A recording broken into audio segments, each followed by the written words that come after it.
Hello, welcome you all my dear students, my lovely lovely प्यारे प्यारे बच्चों। आप सबका स्वागत है फिजिक्स इन मोशन चैनल में। फिजिक्स कोई टैबू नहीं है, don't make it a taboo. बहुत ही आसान सब्जेक्ट है।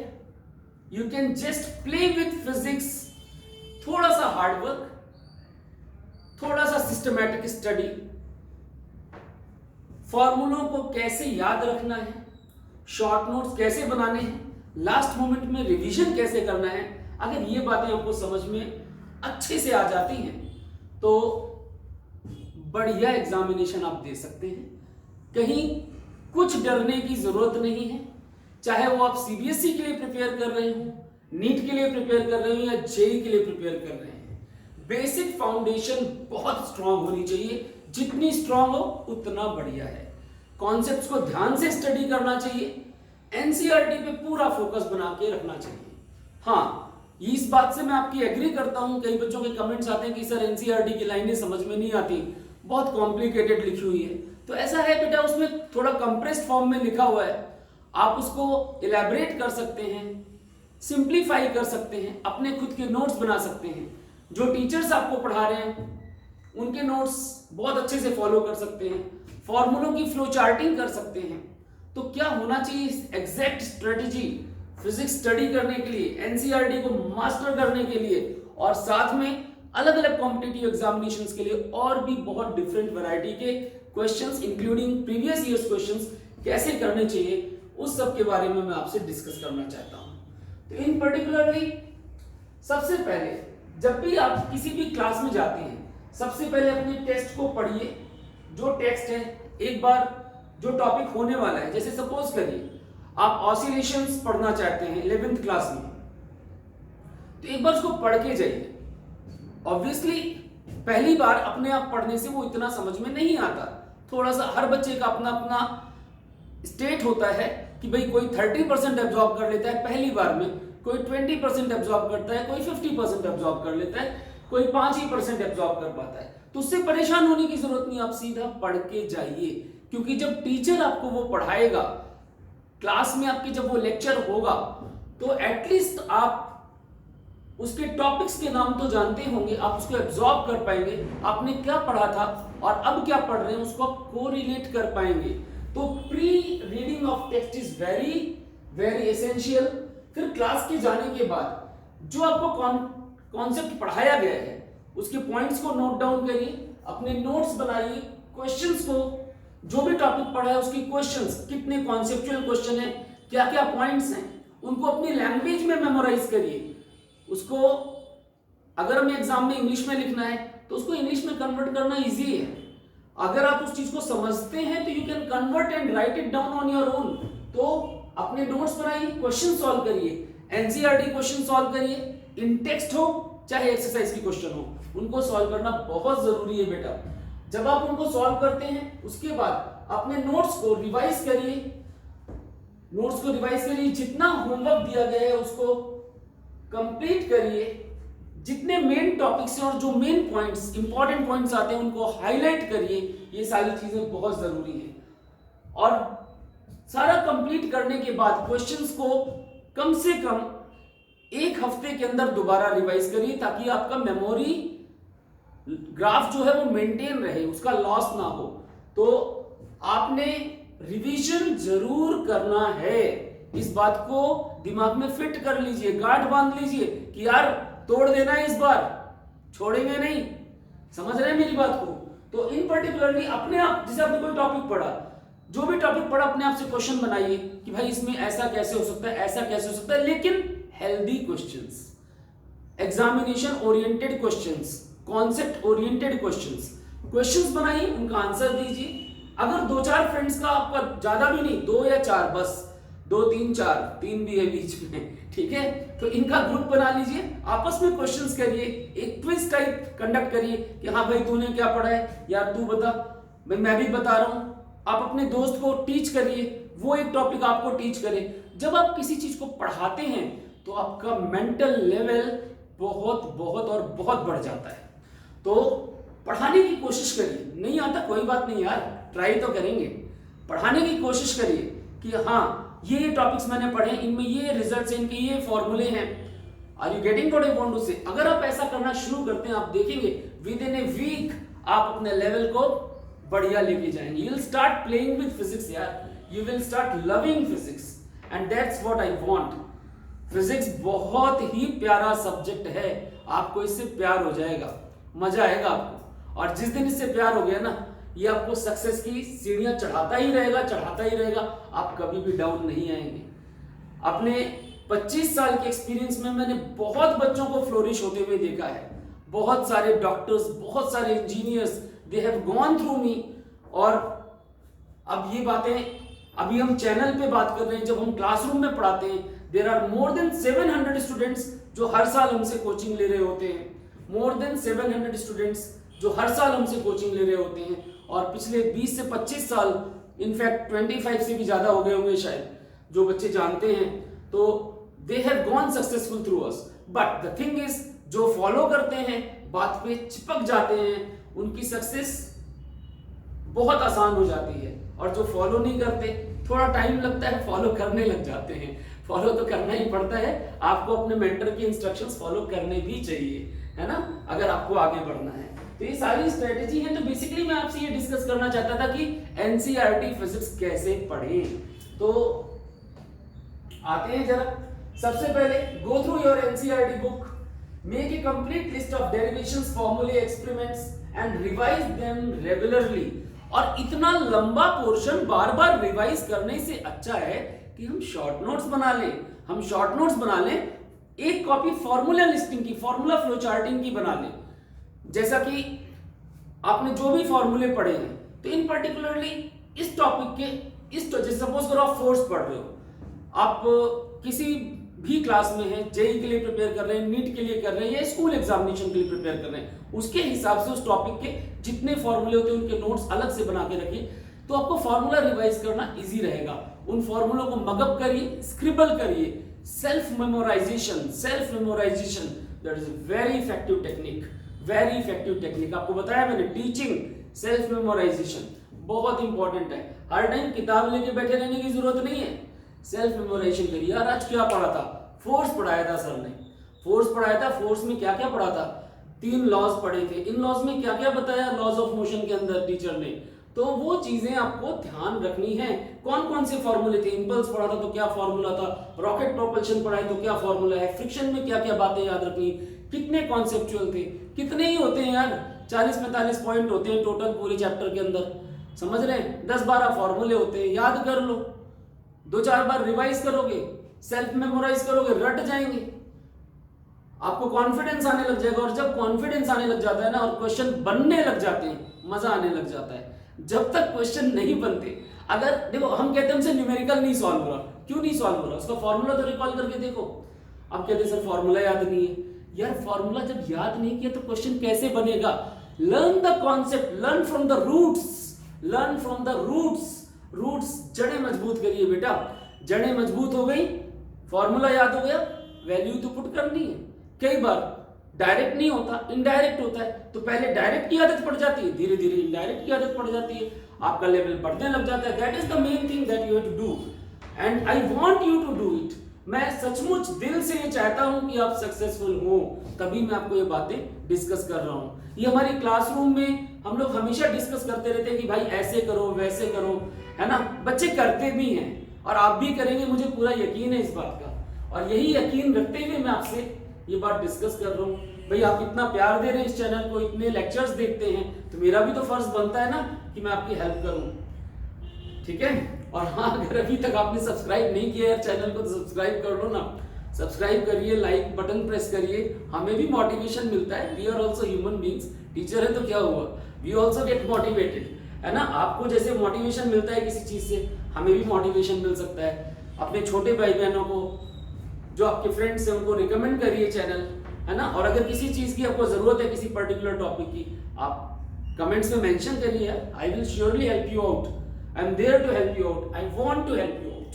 तो इधर देखिए, तो इसके बाद जो भी डेरिवेशन है उनके पीछे का लॉजिक। एक चीज और, जैसे हमने डेरिवेशन का लास्ट फॉर्मूला याद कर लिया, वो काम नहीं करेगा, ध्यान देना, वो 10% काम करता है। डेरिवेशन के पीछे का लॉजिक, उसके बीच में भी 2-3 फॉर्मूले आते हैं, उनको भी ढंग से कर लीजिए ना, उनको याद करिए उन पॉइंट्स को, उनको अपने शॉर्ट नोट्स में जैसे आपने फॉर्मूला लिखा साइड में मार्क करो, इसमें ये पॉइंट्स हैं जो मुझे याद रखने हैं, इस तरह, ठीक है।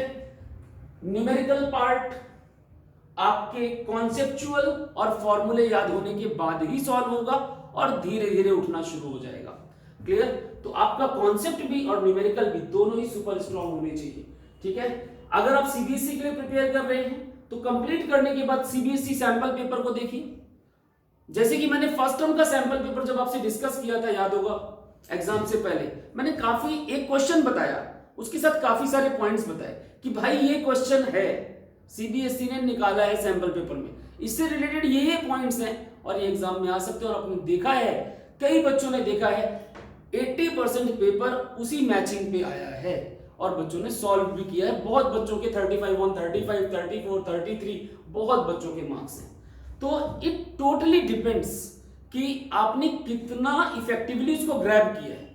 हर चीज ऐसा नहीं होता कि हम देख रहे हैं यार थोड़ा टफ जा रहा है इसको छोड़ दो, ऐसा नहीं है। सब्जेक्ट के लेवल पे हम अपने आप को अपग्रेड करें, वो है टाइम की जरूरत। और हार्ड वर्क से ज्यादा स्मार्ट वर्क जरूरी है। जो स्मार्ट वर्क, जो टेक्निक्स है, स्मार्ट टेक्निक्स, वो बहुत मैटर करती हैं आपकी सक्सेस में, ठीक है ना बच्चों। तो सैंपल पेपर सॉल्व करिए, कम से कम 5 फुल लेंथ टेस्ट दीजिए, अपना सिलेबस टाइमली, लास्ट डे में नहीं कंप्लीट करना कि यार परसों एग्जाम है, आज 2 रात तो नहीं सोऊंगा, ऐसे नहीं यार, पहले इसको कंप्लीट कर लो। लास्ट के 4 दिन, जो 3-4 दिन बचते हैं ना, उसमें सैंपल पेपर सॉल्व करना है। और सिर्फ सॉल्व नहीं करना है, उसमें अपनी मिस्टेक्स को एनालाइज करना है कि भाई क्या गलतियां हो गई, दोबारा नहीं करूंगा, हो गई तो हो गई, दोबारा नहीं करूंगा ये गलती। आप समझ रहे ना मेरी बात को? इस बात को आपने गांठ बांध लेना है। जब आप सैंपल पेपर को सॉल्व करेंगे और एनालाइज करेंगे, अपनी मिस्टेक्स को रियलाइज करेंगे, जो टॉपिक बार बार गलत हो रहा है उसको पूरा पढ़ जाइए, चाट जाइए, उसको सोचने की जरूरत ही नहीं है, बार बार रिवाइज करेंगे, आप देखेंगे आप एकदम आउटस्टैंडिंग परफॉर्मेंस देंगे। मैं भी खुश होऊंगा आपकी सक्सेस को देखते हुए। आप बताओगे मुझे, मैं एक्सपेक्ट कर रहा हूं कि आप बताओगे मुझे कि सर आपकी बात हमने फॉलो की, हमें कितना बेनिफिट हुआ। तो ये चीजें आपने ध्यान देनी है, ठीक है। और एक बात मैं आपसे और बोलूंगा, इन पर्टिकुलरली ये सीबीएसई हो या नीट हो या जेई हो, सीबीएसई वाली फाउंडेशन आपके लिए बहुत बहुत और बहुत जरूरी है। जब हम नीट की बात करते हैं तो आपको सेकेंडरी क्वेश्चंस, नीट या जेई की बात करते हैं तो सेकेंडरी क्वेश्चंस पे भी आना पड़ता है। सेकेंडरी क्वेश्चंस क्या होते हैं? Direct from theory, primary questions. Theory पढ़ा, फॉर्मूले बनाए, न्यूमेरिकल्स बनाए, न्यूमेरिकल्स करने के बाद हमें कुछ लॉजिक नए समझ में आते हैं। जब आप किसी टॉपिक को 4 से 5 बार कर लेते हैं, आप देखेंगे उसमें आपको कुछ नया समझ में आने लग जाएगा, कुछ नया समझ में आने लग जाएगा। एग्जामिनर का वो रोज का काम है, उसको वो नया पहले से मालूम है, हम लोगों का भी वो रोज का काम है, वो नया हमको मालूम है। लेकिन जब तक आप अपने दिमाग से उस नई चीज को नहीं निकालेंगे और उसको नहीं समझेंगे तो आप सेकेंडरी लेवल के क्वेश्चन नहीं सॉल्व कर पाएंगे। सेकेंडरी जो कॉन्सेप्चुअल होते हैं या सेकेंडरी जो न्यूमेरिकल्स होते हैं, 2-3 फॉर्मूलों को 4-5 टॉपिक्स को मिला के जो बनते हैं, वो तभी बनेंगे जब आपने पूरा का पूरा कॉन्सेप्ट बहुत अच्छे से प्रिपेयर कर रखा है। तो इन पर्टिकुलरली अगर हम नीट की बात करें तो जो क्वेश्चंस होते हैं थ्योरी ओरिएंटेड, वो 15 से 20 क्वेश्चन होते हैं आपके। न्यूमेरिकल और डेरिवेशन बेस्ड भी 15 से 20 होते हैं। लॉजिकल कॉन्सेप्ट जो होते हैं 5 से 10 होते हैं। और जो क्रिटिकल कॉन्सेप्ट्स होते हैं, जो डिसीजन मेकिंग फैक्टर होते हैं कि भैया आपको कौन सा कॉलेज मिलेगा, वो आपके 5 से 10 होते हैं। These are very difficult questions जो डिसाइड करते हैं कि भाई टॉपर कौन होने वाला है। अब जैसे मैं physics, chemistry, mathematics for JEE and physics, chemistry, biology for NEET, इनमें बात करूं तो जेई के अंदर सबसे आसान सब्जेक्ट आपको पढ़ता है, और ये अपनी पर्सनल चॉइस है, बता दूं, मुझे जो लगता है और जो मैंने ऑब्जर्व किया है इतने सालों में कि केमिस्ट्री सबसे इजी पढ़ता है, उसके बाद फिजिक्स एंड देन मैथमेटिक्स का नंबर आता है जेई के लिए। तो अगर आप केमिस्ट्री की बात करें, केमिस्ट्री में मान लीजिए आपने 25 में से 22 क्वेश्चन करेक्ट कर दिए, और इतने हो भी जाने चाहिए अगर आपने अच्छे लेवल पे सिर्फ एनसीईआरटी और एग्जाम्पलर तैयार कर रखी तो 22-23 क्वेश्चन बन जाते हैं केमिस्ट्री में। 20 से 22 आपने फिजिक्स में बना दिए, मैथ्स में 16-17 बना दिए, आप तो एकदम आउटस्टैंडिंग एनआईटीज लेके जाओगे यार। क्वालिफाई करके आईआईटी के लिए प्रिपेयर करना तो बाद की बात है, आपको पहले ही एनआईटी मिल चुका होगा, फिर आप आईआईटी के लिए दोबारा प्रिपेयर करिए। जो आपने पुरानी प्रिपरेशन अच्छे से की उसको अपडेट करिए, प्रीवियस ईयर क्वेश्चन वहां पे भी सॉल्व करिए, you will be successful. Are you getting it? तो अब हाँ, ये हो सकता है कि सर क्या बोल रहे हैं यार, किसी की मैथ्स बहुत स्ट्रांग है, it's okay, it's very good for you. Maths strong है तो फिजिक्स को भी स्ट्रांग करिए ना। और बाकी जब हम नीट की बात करते हैं तो बायोलॉजी सबसे स्ट्रांग होनी चाहिए आपकी, और होनी भी चाहिए। उसका वेटेज 50% है, उसके बाद केमिस्ट्री एंड उसके बाद फिजिक्स। तो बायोलॉजी आपकी अगर स्ट्रांग नहीं है तो वैसे ही नीट गड़बड़ होने वाला है। बायोलॉजी आपने स्ट्रांग कर ली, आपने फाउंडेशन बना दी कि यार 320 330 नंबर की मैंने फाउंडेशन बना दी, जो फुल स्कोरर है बहुत बढ़िया बात है। I am talking about average and above average students. तो आपके पास अगर आपने 320 330 नंबर बना लिए, और केमिस्ट्री 150 आराम से स्कोर हो सकता है, 150 160 इनफैक्ट 170, अगर आपने एग्जाम्पलर तक ढंग से कर रखा है, एनसीईआरटी का एक एक क्वेश्चन इन टेक्स्ट और एक्सरसाइज का कर रखा है। उसके बाद बारी आती है फिजिक्स की, सिलेक्शन तो वहीं पर हो गया है यार। फिजिक्स आपको बढ़िया से बढ़िया कॉलेज दिला देगा इफ यू स्कोर 160 150 160 की रेंज में कम से कम। और 160 स्कोर करना मक्खन पे चलने की जैसा है। सिर्फ सिस्टमैटिक स्टडी होनी चाहिए। हाँ, अपने डिसिप्लिन को मेंटेन करिए कि हाँ भाई मैं डिसिप्लिन हूं, मुझे इतनी देर पढ़ना है तो पढ़ना है, मैं अपना सिस्टम नहीं हिलाने वाला, बाकी दुनिया में कुछ भी हो जाए। Are you getting it? तो मुझे अपना सिस्टम फॉलो करना है। 160 तो आने ही आने हैं, लाने थोड़े ना, 180 लाने की कोशिश करूंगा। Are you getting it? तो इस तरह का अगर आपका मेंटल स्ट्रेटेजी बन जाती है तो आपकी सक्सेस को कोई रोक नहीं सकता है। क्लियर? तो इन पर्टिकुलरली ये जो 15 से 20 क्वेश्चन होते हैं डायरेक्टली एनसीईआरटी से होते हैं। बाकी जो न्यूमेरिकल और डेरिवेशन है वो एनसीईआरटी बेस्ड होते हैं। एनसीईआरटी बेस्ड मतलब फॉर्मूले कॉन्सेप्ट्स वही लग रहे हैं, थोड़ा सा टिल्ट एंड ट्विस्ट होता है डायरेक्ट के अलावा। फिर लॉजिकल कॉन्सेप्ट्स हैं, ये एप्लीकेशन बेस्ड होते हैं, और जो क्रिटिकल 5 से 10 क्वेश्चन होते हैं यही टॉपर्स को डिसाइड करते हैं। कुल मिलाकर के अब हमें अगर सक्सेस लेनी है तो हमें इन इंस्ट्रक्शंस को फॉलो करना चाहिए। मैं बार बार बोलूंगा, NCERT in text, NCERT exercise, additional questions, exemplar, इतना मिनिमम है। इतना करने के बाद फिजिक्स में 150 160 गारंटीड है। इसके बाद एचसी वर्मा उठा लीजिए, एचसी वर्मा उठा लीजिए, प्रीवियस ईयर क्वेश्चंस उठा लीजिए, प्रीवियस ईयर क्वेश्चंस को कर डालिए, आपको कॉन्फिडेंस बूस्ट होगा कि हाँ यार मुझे आता है। करने के बाद बिना किए प्रीवियस उठा लेंगे, कॉन्फिडेंस और डाउन जाएगा कि यार ये भी नहीं हो रहा, वो भी नहीं हो रहा, क्या फायदा होगा उसका। तो जो बता रहे हो सिस्टम से चलेंगे। फिर प्रीवियस ईयर क्वेश्चन उठा लीजिए, एचसी वर्मा उठा लीजिए। एचसी वर्मा में जो ऑब्जेक्टिव 1 और ऑब्जेक्टिव 2 है उनकी दबा के प्रैक्टिस कर लो, उनके लॉजिक को समझ लो, और उसके बाद जो सॉल्व और एक्सरसाइज के क्वेश्चंस हैं जितने आपसे बन जाते हैं, जितने आप कर सकते हो, जितना आप टाइम डिवोट कर सकते हो उस हिसाब से डिवोट करिए। और रिमाइंडिंग यू अगेन, जो नीट वाले बच्चे हैं उनको फिजिक्स में टाइम हिसाब से देना है, उस पर मास्टरी नहीं करनी। मतलब मास्टरी से मेरा मतलब उस पर रिसर्च नहीं करनी, मास्टरी तो करनी है, 180 नंबर ही लाने, 160 180 के बीच में। उसमें रिसर्च नहीं करनी कि हम जेईई एडवांस की तैयारी कर रहे हैं, एग्जाम देना है नीट का, तो उसका कोई बेनिफिट नहीं है। लेवल अलग अलग है, JEE advance is very different as compare to NEET examination. तो हम CBSE, NEET, JEE mains and then JEE advanced इस हिसाब से चल सकते हैं। हमें जिस एग्जाम को देना है उसके लेवल पे हमें पढ़ाई करनी है, रिसर्च पे नहीं जाना है। क्लियर है? तो ये सारी बातें आपको ध्यान देनी है। जितने फॉर्मूले हैं उनकी लिस्ट बनाइए, सीक्वेंस ऑफ इवेंट्स कि भाई कैसे करूंगा, एकदम स्क्रैच से स्टार्ट करना है, प्रॉपर नोट्स बनाने हैं, इक्वेशंस को डिराइव करना है और उनके पीछे का लॉजिक समझना है। कंप्लीट करने के बाद चैप्टर को रेफरेंस बुक से दोबारा सॉल्व करना है, अपने कॉन्सेप्ट्स को बार बार रिवाइज करना है। और याद रखिएगा, जो बेसिक मैथमेटिक्स है वो आपकी स्ट्रांग होनी चाहिए फिजिक्स के लिए, लेकिन उतनी स्ट्रांग होनी चाहिए जितनी फिजिक्स में जरूरत है। वो चीज आप 4 से 5 घंटे में कंप्लीट कर सकते हैं। ऐसा नहीं कि बेसिक मैथमेटिक्स के लिए पूरा महीना आप लगा दें। सिंपली आपको ट्रिग्नोमेट्री के कुछ concepts, basic knowledge, coordinate geometry, differentiation, integration और लॉगरिथम, इतने पोर्शंस का जो बेसिक नॉलेज है वो आपके लिए काफी है। इतनी चीजें अगर आप याद रखते हैं तो आपको कभी भी दिक्कत नहीं होगी। Previous year questions, NCERT, exemplar, HC Verma, बस इतना ही आपके लिए काफी for NEET and JEE mains. Advance के लिए आपको और एडिशनल क्वेश्चंस करने होते हैं, उसके प्रीवियस ईयर क्वेश्चंस करने होते हैं, थोड़ी सी मेहनत की और जरूरत होती है, थोड़ी वो काफी ज्यादा है, तो डिपेंड्स कि आप किस एग्जाम के लिए प्रिपेयर कर रहे हैं। ठीक है, तो that was how you have to prepare for this examination and I wanted to explain you in detail, और मेरे हिसाब से आपको समझ में भी आया होगा। इन पॉइंट्स को आप स्क्रीनशॉट ले सकते हैं, याद रख सकते हैं, और wish you all a very best from physics in motion.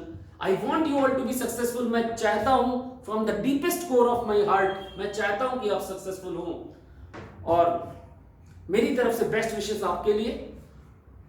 इस चैनल को आपके प्यार की बहुत जरूरत है, अपना प्यार देते रहिए, लाइक्स, सब्सक्रिप्शन, है ना, रिकमेंडेशन, ये सारी चीजें बहुत ही हेल्पफुल होंगी।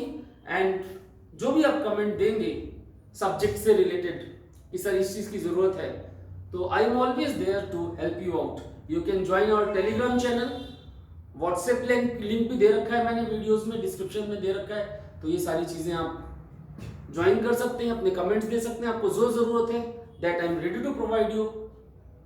And again wish you all the very best and see you all in the next video soon. Goodbye. Thank you very much for watching the video.